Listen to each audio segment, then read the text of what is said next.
Adventure Time has some of the most complex characters in all of media, and we can learn a lot from them. If you're looking for a unique backstory for your next D&D character, you're in the right place. Alright, on to... Well, I want to start off with one of my favorite characters from Adventure Time, Lemonhope. He shows that there is more than one type of hero.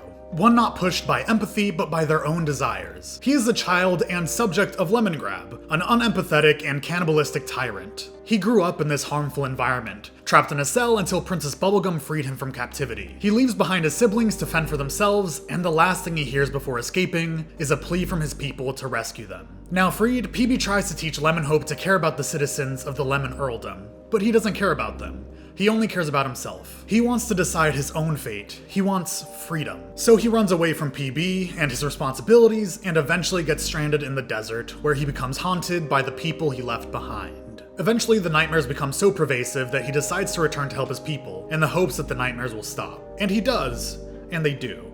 He now has true freedom, of the body and mind. Once he accomplishes this, he doesn't stay and help rebuild the Lemon Earldom, he leaves to go adventuring, just for himself. I love Lemonhope's story, and think using a version of his backstory would make for a very unique type of character. He doesn't go out of his way to help people, nor hurt them. Everything he does is for himself. He goes on adventures because he wants to, he saves others because it provides some benefit to him. Considering his background of oppression and neglect, it makes sense that he doesn't want to waste his life in the service of others. He wants to live and be free.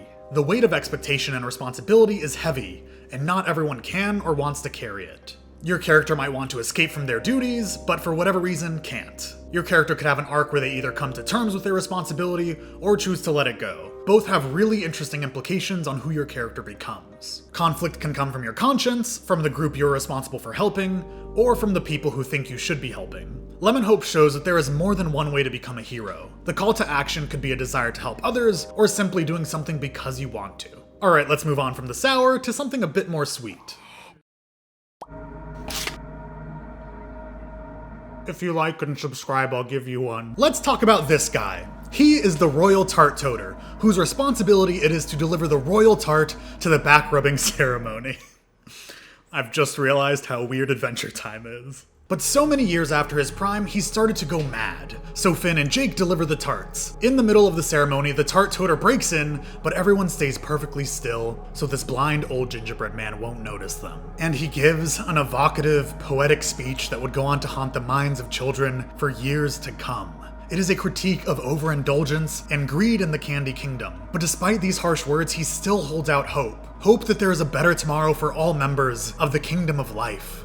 Or perhaps it's just gibberish. Either way, not really relevant today. The Tart Toter's backstory is perfect for D&D because most societies have groups of people who have been lost to time. As the last member of an ancient order, the Tart Toter likely suffers from severe isolation. He is no longer needed in the kingdom where he once served an important purpose. With that comes the desire to be helpful again, to feel useful. Exacerbating this feeling is how the Candy Kingdom treats him. He is shunned, no longer allowed to participate in society, despite clear dedication to the work. His mental state is in decline due to age, neglect, and a refusal to cease his duty. Your character could be a soldier in an empire now at peace, a dethroned queen, or a wizard in a city that has now outlawed magic.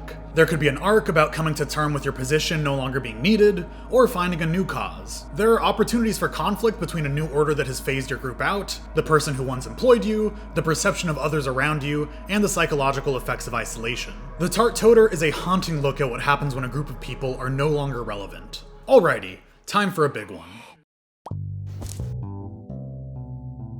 Hey.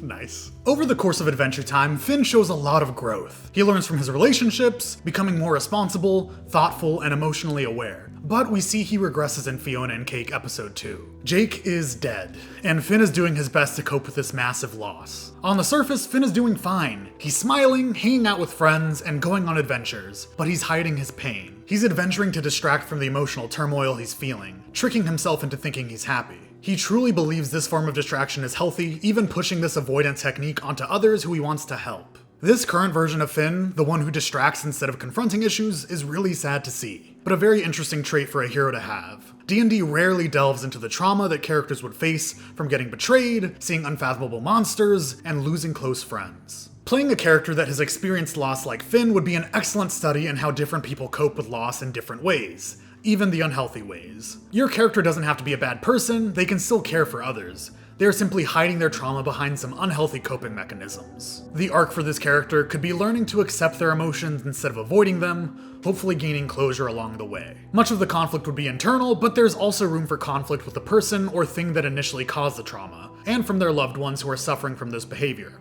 This one was heavy. Let's take it easy and talk about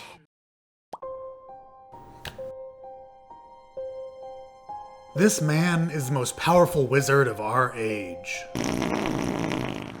But let's start with the setup. The Ice King and a bunch of other wizards are going on a trip to create a new school of magic. The only person on the bus who is unknown is a silent, farting old man who the Ice King names Giuseppe. On their journey, they get stranded, write some spells, and get unstranded. All the while, Giuseppe stays silent. The bus passes by a crabapple tree, and Ice King tells Giuseppe to grab some. He does, but can't catch up to the bus, so he throws the apples to Ice King, getting left behind. They find the spell/poem that Giuseppe wrote, and it's about his daughter and how he was a poor father, bringing a tear to the other wizard's eyes. Oh, and then their bus crashes, and right before they're all about to die, Giuseppe saves them with magic, gives them a thumbs up, and then maybe dies right in front of them, inspiring them to create a magical order around Giuseppe and his beautiful message. Giuseppe is quite unlike your typical D&D protagonist. He's not overly confident or flamboyant. Instead, he's calm and quiet, never talking. He is reliably there for people, no matter the cost to himself. This is likely informed by his failure to be there for his daughter. He wasn't there for her, and now in some way he has lost her, so he will not make the same mistake again. Giuseppe was likely a neglectful father, not your typical protagonist, but he learned from his mistake, albeit probably later than he would have liked. Your character might have left their kids to go adventuring, leading them on a similar arc where they grapple internally with what their actions have meant to their kids and partner, and then deciding if they should reach out to attempt a connection, or if they decide it's best to fully remove themselves from the family. This could lead to internal conflict, as well as conflict with your character's family. Giuseppe shows that people are complex, and that there's a chance for growth in all of us. Now, onto our final character.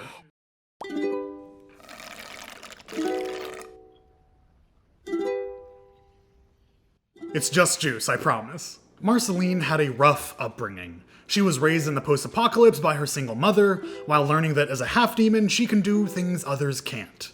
Things that scare people, including her own mom. Marceline was left on her own when her mother died, until she was found by Simon, who also had to leave her to keep her safe. Throughout these formative years, she internalized that she is a monster and that she isn't worth being around. When Finn and Jake meet Marceline for the first time, she comes across as scary, unpredictable, and chaotic. She thinks that people will see her as a monster, so she acts like a monster before they get a chance to react to the real her. She is a self-fulfilling prophecy. This keeps her in control of how people perceive her, all the while keeping people distant. Throughout the show, as she and her relationships mature, she learns how to stop viewing herself as a monster and how to open up emotionally. Marceline's backstory is fraught with abandonment and negative self-talk, which has led to a character who is insecure and temperamental, but who is also fiercely loyal and caring.